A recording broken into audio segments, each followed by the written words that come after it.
Ngayon pag-aralan natin ang tinatawag nating First John. Ang pag-aaral tungkol sa First John o introduction ng unang Juan na sulat ni Juan. Ano po? So ang panimula ng unang Juan, First John chapter 1, 1-4 ay isang malalim na pagbungad na pahayag kung saan itinatag ng mayakda ang kanyang personal na saksing patotoo tungkol kay Jesucristo, ang salita ng buhay, upang anyayahan ng mga manupalataya sa tunay na pakikisama sa Diyos. Mga pangunahing katangian ng panimula, walang formal na pagbati. Hindi tulad ng karaniwang sinaunang mga titik, ang unang Juan ay hindi nagsisimula sa pangalan na nagpadala. So, hindi pala nagsisimula sa pangalan ng padala. So, kumbaga walang pagbati talaga. Listahan ng tatanggap o karaniwang pangbungad na pagbati. Ito ay mas katulad ng isang teolikong na isayo sermon. Kaya kung tingnan natin 1 John 1, chapter 1, 1-4 ay diretso na kagad siya. Pero hindi siya nagpakilala. Ano po? Yung introduction remarks na tinatawag. Ang salita ng buhay, ipinakilala ni Juan sa Jesus hindi lamang sa pamagitan ng pangalan ng tao, kundi bilang walang hanggang realidad na kasama ng Ama at nahayag sa sangkatauhan. Sensory eyewitness testimony.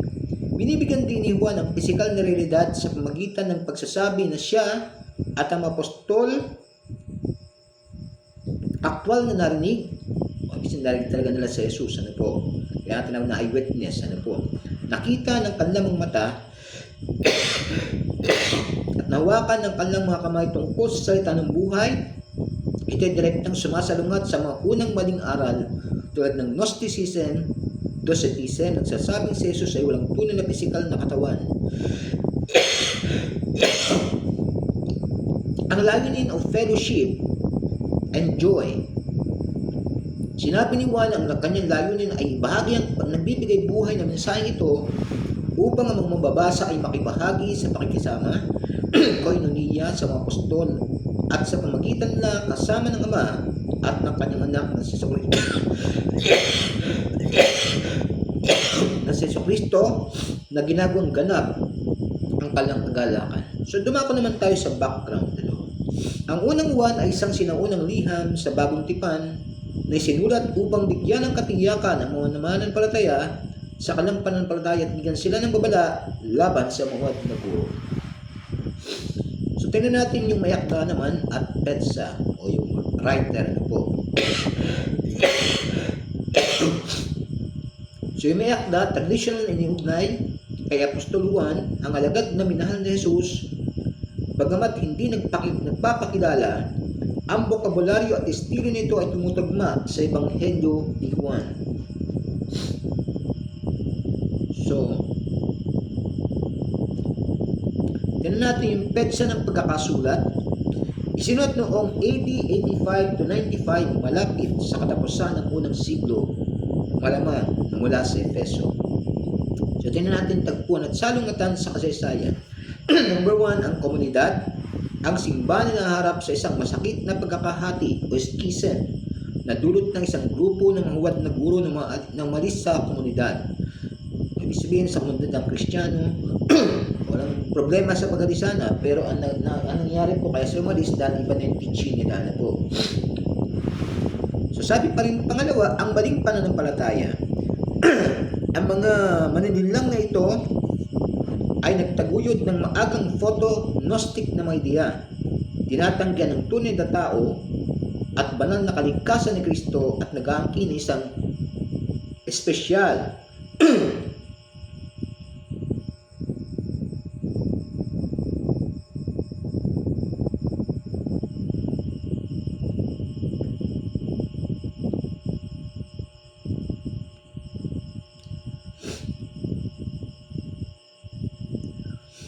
na mas mataas na kalaman. Sinabi nila na ang pisikal na kasalanan ay hindi nakapekto sa kaluluwa.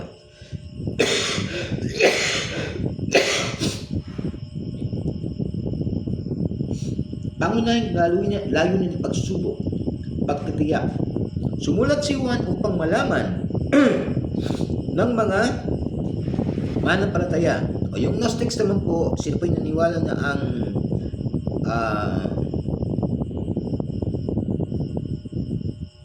laman ay lubusang masama. Pero dito po, physical na kasalanan hindi nakaka-apekto sa kaluluwa na po.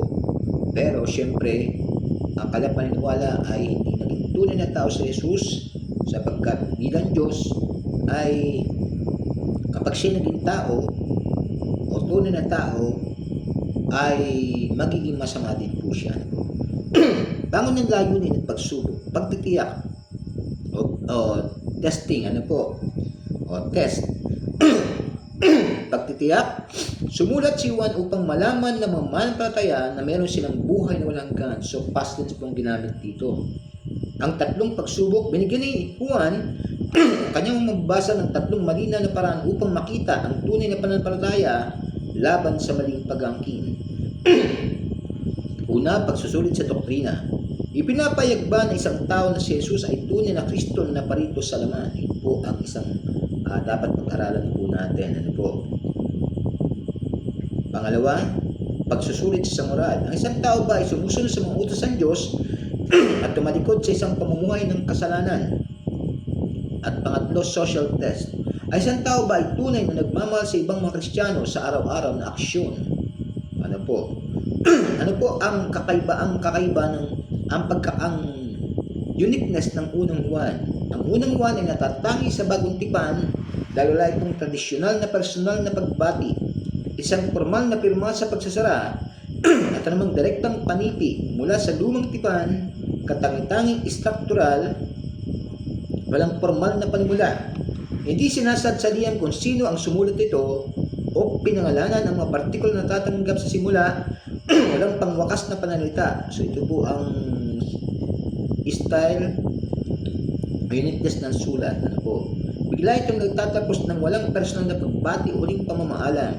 Walang mga personal na pangalan, walang mga partikular na individual na ang pangalan ng teksto, estilo ng pagbilog ng memo. Nilarawan ito ng mga scholar bilang isang opisyal na memo na pinadala sa isang grupo ng mga simbahan na harap sa isang krisis sa halip na isang personal na sulat. So, see you on next video. Papatuloy po natin sunod itong 1 John. Yung nilalaman nito talaga. So, God bless you and see you on next video.